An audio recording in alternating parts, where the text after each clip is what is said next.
The Villani homeworld trembled under blood-red skies as massive explosions lit up the horizon.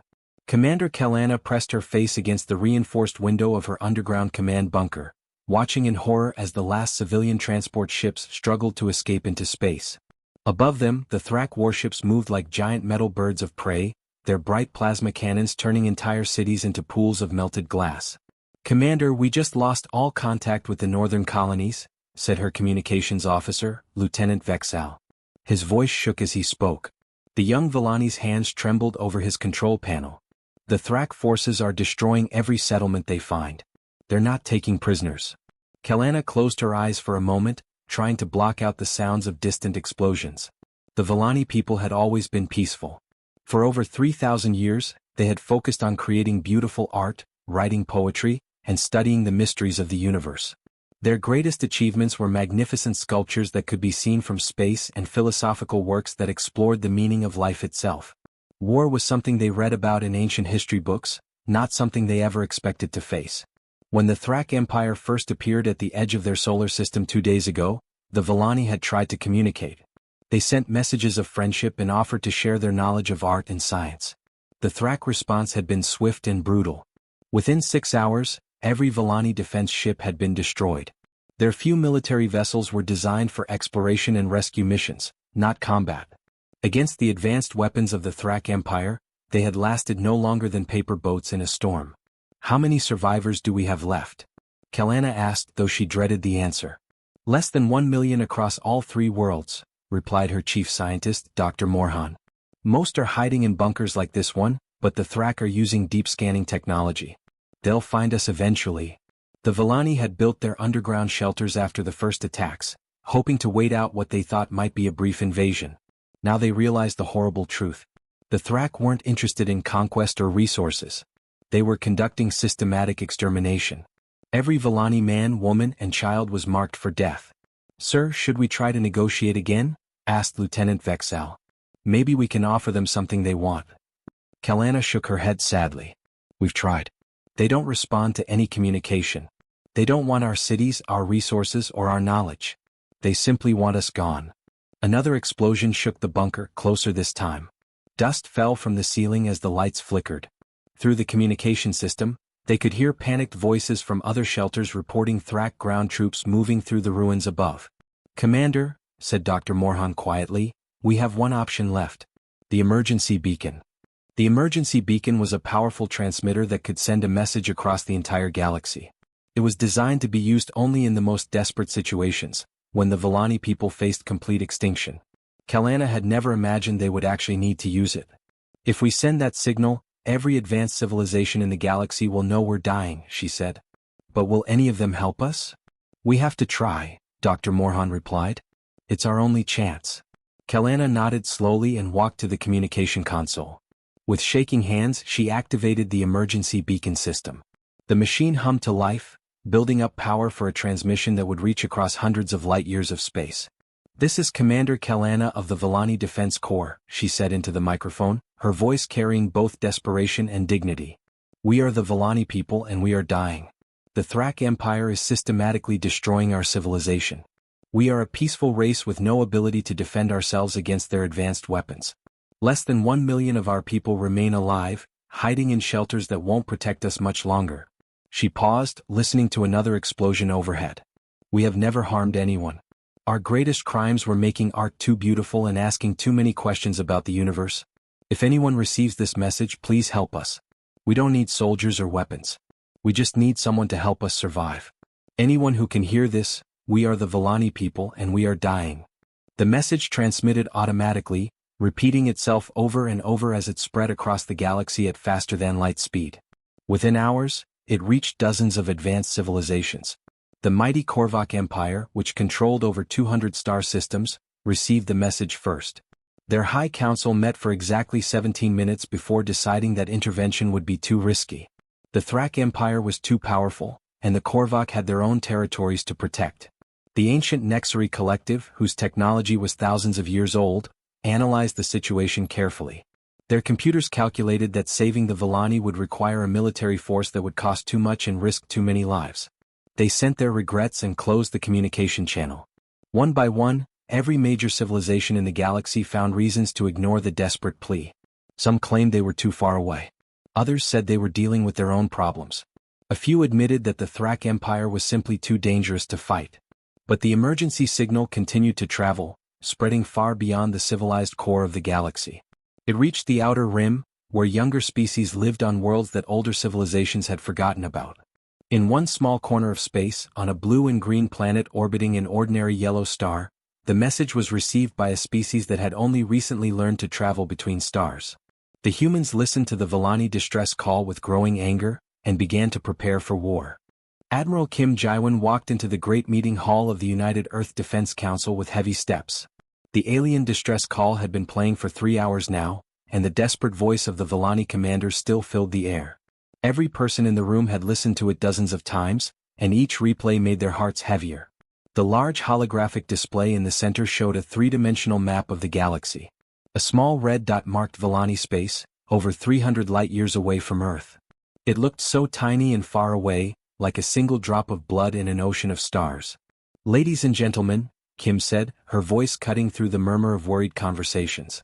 "We all know why we're here. The Villani people are dying and they've asked for help." Counselor Park Miho, an older man with gray hair and tired eyes, stood up first. He held a thick folder of reports in his hands. "Admiral, I've been in contact with the Galactic Council for the past 6 hours. Every major civilization has already made their decision. The Korvac Empire won't help. The Nexari Collective won't help. Even the peaceful Altarian Federation has refused." "What reasons did they give?" asked Defense Minister Lee Soyoung, a sharp-eyed woman who had served in Earth's military for 20 years. "The same reason they always give," Park replied bitterly. "The Thrak Empire is too powerful. They control over 50 star systems. Their military has thousands of ships, each one more advanced than anything we've ever built. Their technology is literally centuries ahead of ours." Another counselor, Kim Tae-hyun, activated his personal data pad and projected numbers into the air. "Our entire space fleet consists of exactly 12 ships. The largest one is our flagship, which is barely half the size of a Thrak destroyer. We have basic plasma shields that can barely stop a meteor, while the Thrak have weapons that can destroy entire planets. Every computer simulation we've run shows the same result," added Dr. Yoon Soo-min, Earth's chief military strategist. "If we send our fleet to fight the Thrak, we will lose every single ship. It won't even be a battle. It will be a massacre." Admiral Kim listened to all of this without speaking. She stared at the holographic display, watching the small red dot that represented millions of dying people. Finally, she asked a simple question that surprised everyone. "Has anyone actually talked to the Villani about what they need?" The room fell silent.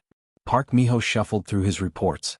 "Well, they sent the distress call asking for help, but what kind of help?" Kim interrupted. "Did they ask us to destroy the Thrak Empire?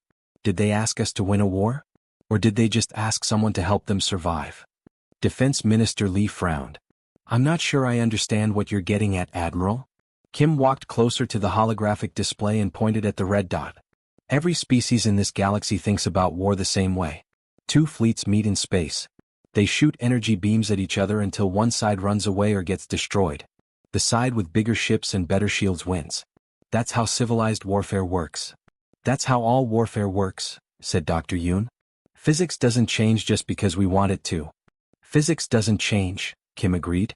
"But tactics can." She turned to face the council members. "What if we don't fight like a civilized species? What if we fight like humans?" The room erupted in confused murmurs. Counselor Kim Tae-hyun raised his hand for attention. "Admiral, we are humans. How else would we fight?" Kim smiled grimly. "No, we're not just humans anymore. We've been trying to be civilized galactic citizens for the past 50 years. We've been building ships that look like everyone else's ships. We've been developing weapons that work like everyone else's weapons. We've been fighting practice battles using everyone else's tactics." She activated her own data pad and brought up images of Earth's history. Pictures of ancient battles filled the air around them. "But before we met other species, how did humans fight wars? Did we always line up in neat formations and shoot at each other from a distance?" Defense Minister Lee's eyes widened as she began to understand. "Guerrilla warfare. Surprise attacks. Psychological operations." "Exactly," Kim said. "The Thrak expect us to fight like the Korvac or the Nexari. They expect us to challenge them to honorable combat with energy weapons and plasma shields. They're prepared for that kind of fight. Dr. Yoon looked skeptical. But Admiral, our weapons are still inferior. It doesn't matter how clever our tactics are if we can't penetrate their defenses. Kim's smile became darker. Who says we need to penetrate their defenses? What if we go around them? What if we get inside their ships? What if we make them so afraid that they don't want to fight anymore? Park Miho leaned forward in his chair. You're talking about boarding actions. Hand-to-hand combat. That's barbaric. Yes, Kim said simply. And no civilized species would ever consider doing it. Which means the Thrak have no idea how to defend against it. The council members looked at each other with a mixture of horror and fascination. They were all thinking the same thing. It was completely insane, but it might actually work. The Villani don't need us to destroy the Thrak Empire, Kim continued. They just need the Thrak to leave them alone. If we can make the Thrak afraid enough, they'll retreat. Fear is a more powerful weapon than any plasma cannon. Defense Minister Lee stood up slowly. Admiral, are you seriously suggesting that we fight an interstellar war using tactics from Earth's medieval period?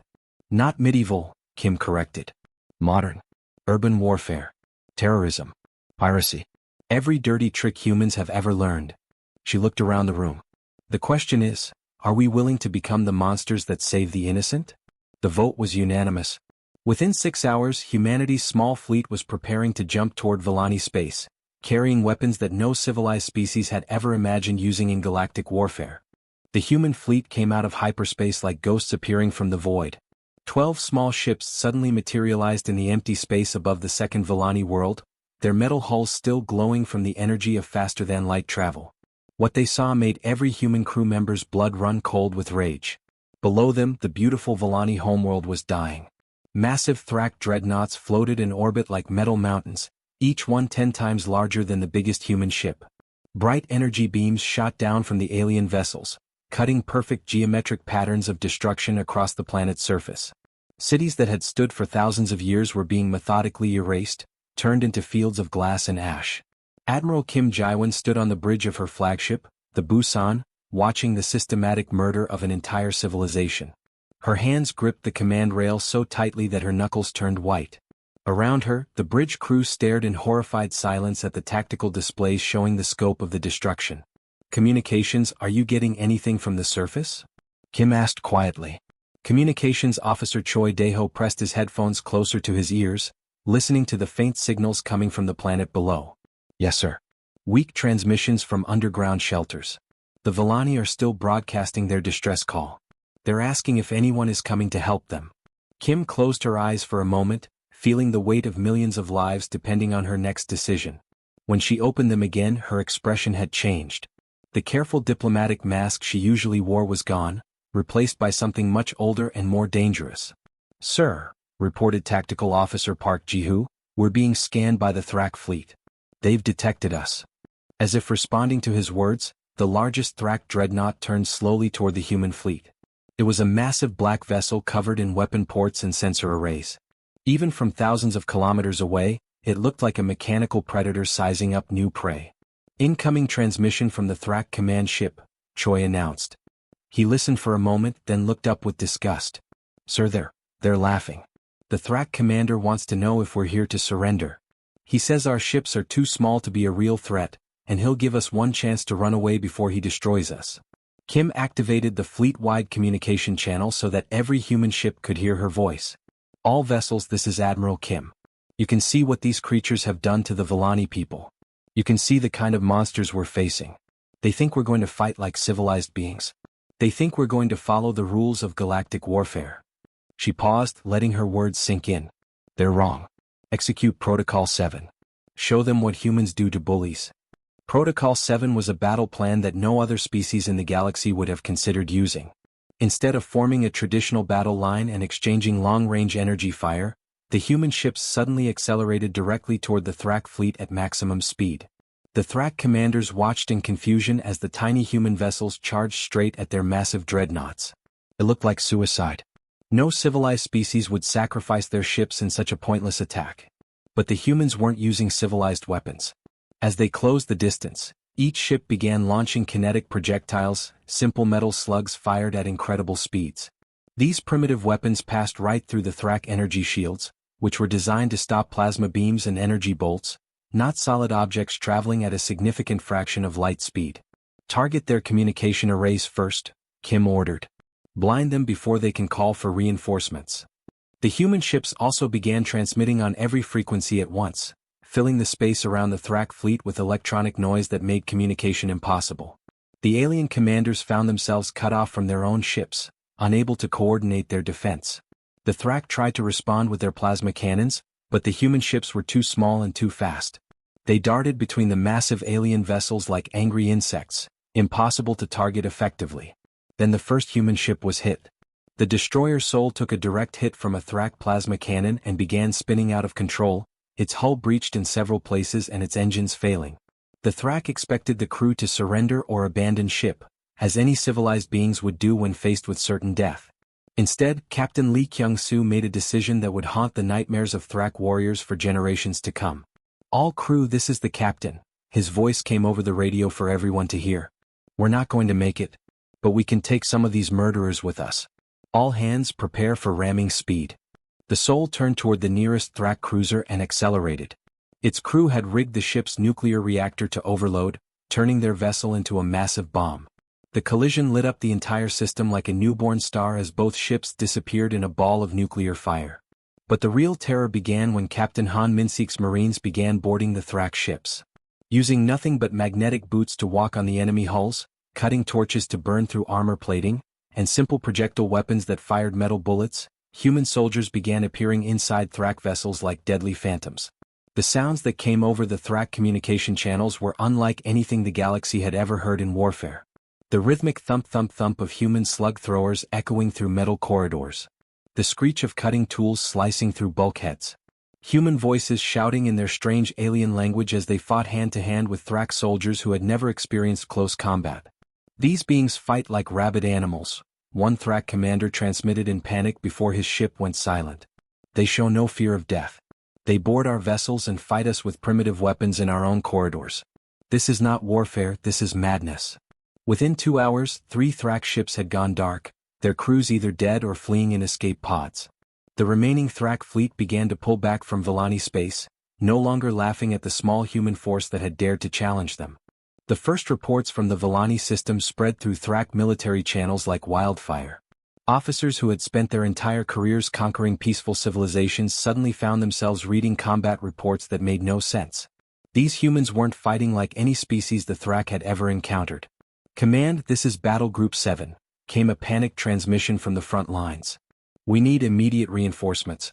The humans are inside our ships. I repeat, they are inside our ships, fighting our crews in the corridors." The Thrak Supreme Command initially dismissed these reports as exaggerations from rattled field commanders. How could primitive beings from an unknown world pose any real threat to their advanced military? But as more messages arrived, each one more disturbing than the last, they began to realize they were facing something unprecedented. "They call them demons from the outer rim," whispered Thrak soldiers to each other in the mess halls and barracks. "They appear from nowhere, fight without honor, and show no fear of death." The stories grew more frightening with each telling. Commander Oh Jin-soo had led a team of just 30 human marines against a heavily fortified Thrak supply depot that was supposed to be impregnable. The facility was protected by energy barriers, automatic defense turrets, and a garrison of 200 Thrak soldiers. The humans had approached the depot in complete darkness, using stealth technology that the Thrak sensors couldn't detect. Instead of announcing their presence and demanding surrender like civilized warriors, they had simply begun blowing holes in the outer walls using primitive chemical explosives. "They moved through our base like ghosts," reported one of the few Thrak survivors. "We couldn't see them in the dark, but we could hear them. The sound of their boots on metal floors. The click of their weapons being loaded. They spoke to each other in whispers, coordinating their attacks in their alien language." The humans had used electromagnetic pulse grenades to disable the Thrak's advanced weapons and equipment, reducing the high-tech facility to a maze of darkened corridors where primitive combat skills mattered more than energy shields or plasma cannons. "When we cornered them, they didn't surrender," the survivor continued, his voice shaking. "They fought us with knives and bare hands. And somehow, every time we thought we had trapped them, there were more of them. They seemed to multiply in the shadows." The psychological effect was devastating. Thrak soldiers who had never experienced defeat began to fear the dark spaces aboard their own ships. They jumped at unexpected sounds and demanded constant communication with their comrades. The mere possibility that humans might be aboard created a paranoia that spread through entire fleets. But the humans weren't content to rely only on direct combat. They had begun broadcasting captured Thrak communications across all frequencies throughout the occupied Villani system. Every surviving Villani civilian could now hear the voices of their oppressors crying out in fear and panic. "Help us! They're in the ventilation system," came one transmission that played repeatedly. "They're cutting through the walls with some kind of torch. We can hear them moving through the ship." Another captured message played the sounds of a Thrak boarding party that had tried to capture a human vessel, only to find themselves trapped in what the humans called a kill zone. The recording included the distinct thump-thump-thump of human projectile weapons, the screaming of Thrak soldiers, and finally, silence. "They don't fight to win battles," reported a Thrak intelligence officer in a classified briefing to High Command. "They fight to make us afraid to fight at all. Every engagement is designed to create maximum psychological trauma for our forces." The news was spreading far beyond the Villani system. Other galactic civilizations had been monitoring the conflict through long-range sensors and communication intercepts. What they learned about human warfare methods filled them with a mixture of admiration and horror. The Korvac Empire, which had refused to help the Villani, quietly began moving their border fleets away from the region of space where humans lived. They didn't want to risk accidentally provoking these dangerous new warriors. "Their tactical approach is fascinating from an academic perspective," reported Dr. Zaldar of the Nexari Collective to his colleagues. "They have weaponized fear itself. But it's also deeply disturbing. No civilized species fights this way." The Nexari had begun studying human combat doctrines with what they called academic terror. They were simultaneously impressed by human creativity and horrified by human brutality. Their military analysts were trying to develop countermeasures, but how do you defend against an enemy that refuses to follow any known rules of engagement? For the first time in over 2 centuries of expansion across 40 star systems, the mighty Thrak Empire was retreating. Ships that had terrorized entire worlds were now fleeing at the first sign of human vessels on their sensors. New standing orders for all fleet commanders, came the directive from Thrak Supreme Command. "If you encounter human forces, you are authorized to withdraw immediately. Do not engage unless absolutely necessary for survival." The order was unprecedented in Thrak military history. They had never retreated from any enemy, no matter how advanced or numerous. But humans represented something completely outside their experience, a species that fought not just with weapons but with terror itself. In the underground shelters of the Villani homeworld, the survivors listened to the changing tone of communications in the space above them. The confident chatter of Thrak commanders had been replaced by nervous whispers and urgent evacuation orders. "Are they really leaving?" asked one young Villani child, not daring to hope. "Yes," replied his mother, tears streaming down her face as she listened to another Thrak ship powering up its engines to flee the system. "The demons from the outer rim are making the monsters afraid." The humans had done something that the greatest civilizations in the galaxy had declared impossible. They were making the Thrak Empire afraid to fight. 3 weeks had passed since the human fleet first arrived in Villani space, and Admiral Kim Jaiwan stood quietly on the bridge of her flagship, watching the last Thrak warship disappear into hyperspace. The massive enemy vessel was retreating so quickly that its engines left bright streaks of light across the starfield as it fled toward the outer rim of the galaxy. "That's the last of them, Admiral," reported Lieutenant Yoon Ji-young, her voice filled with amazement. "Long-range sensors show no Thrak vessels anywhere in this system. They're completely gone." Kim nodded slowly, but her face showed no signs of celebration. Around her, the bridge crew worked quietly at their stations, monitoring the dozen human ships that now patrolled Villani space. But something had changed during the past 3 weeks. Their small fleet of 12 vessels had somehow grown to 37 ships. The additional vessels were captured Thrak ships that human engineers had modified with weapons and technology that no galactic civilization had ever imagined. The sleek alien hulls now bristled with human projectile weapons, nuclear missile launchers, and electromagnetic pulse generators. They looked like mechanical monsters, part advanced alien technology, part primitive human brutality. "Sir, we're receiving a transmission from the Villani homeworld," Lieutenant Yoon continued. "Commander Kalana is requesting permission to come aboard. She says the Villani people want to thank us personally." Kim turned away from the viewport and walked to her command chair. "Grant permission for a diplomatic shuttle to dock. Full honors for our guests." An hour later, Commander Kalana led a small group of Villani representatives through the corridors of the human flagship. The aliens moved nervously, their large eyes taking in every detail of the human ship's interior. They had expected to see advanced technology similar to other galactic civilizations. Instead, they found something that made them deeply uncomfortable. The walls were lined with weapons that looked primitive but deadly: rows of projectile rifles, crates of chemical explosives, and racks of sharp metal blades that humans apparently used for close combat. Nuclear warheads sat in storage bays next to boxes of ammunition that fired simple metal bullets. Everything about the human ship suggested a species that had not just learned to fight, but had made warfare into an art form. "These humans saved us," one Villani delegate whispered to another in their native language. "But what kind of beings are they?" The Villani could smell something in the air of the human ship, not a physical odor but something that their sensitive minds could detect. It was the psychological scent of predators, of creatures that had evolved not just to survive but to hunt. For a peaceful species like the Villani, being surrounded by such beings was terrifying, even though they knew the humans were on their side. Admiral Kim met the Villani delegation in her ready room, a small chamber decorated with artifacts from Earth's military history. Ancient swords hung on the walls next to modern weapons, creating a display that showed thousands of years of human warfare evolution. "Admiral Kim," said Commander Kalana through her electronic translator device, "I speak for all surviving Villani when I say we owe you our lives. The Thrak were systematically exterminating our people. Without your intervention, we would all be dead within days." Kim gestured for her guests to sit at a conference table. "We're glad we could help. No species deserves what the Thrak were doing to you." "How can we ever repay you?" Kalana asked. "Our people have no military technology to offer, no weapons or warships. We are artists and philosophers, not warriors. What could we possibly give you that would be worth the lives you risked to save us?" Kim looked out through the room's small viewport at the peaceful blue and green world below.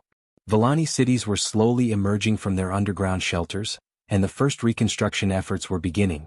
"Just remember that we came when you called," she said quietly. "Others might need to know that humanity keeps its promises." The words sent a chill through the Villani delegation. They realized that this was not just about their rescue, it was about sending a message to the entire galaxy. The humans were announcing their presence and their willingness to intervene in galactic affairs. News of the human victory over the Thrak Empire had already spread to every corner of civilized space. Other species were watching nervously as human ships established permanent patrol routes through Villani territory.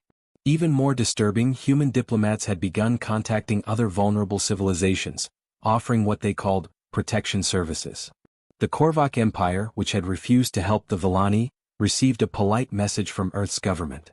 "If you ever find yourself in need of assistance against aggressors," the message read, "please remember that humanity is always willing to help those who cannot defend themselves."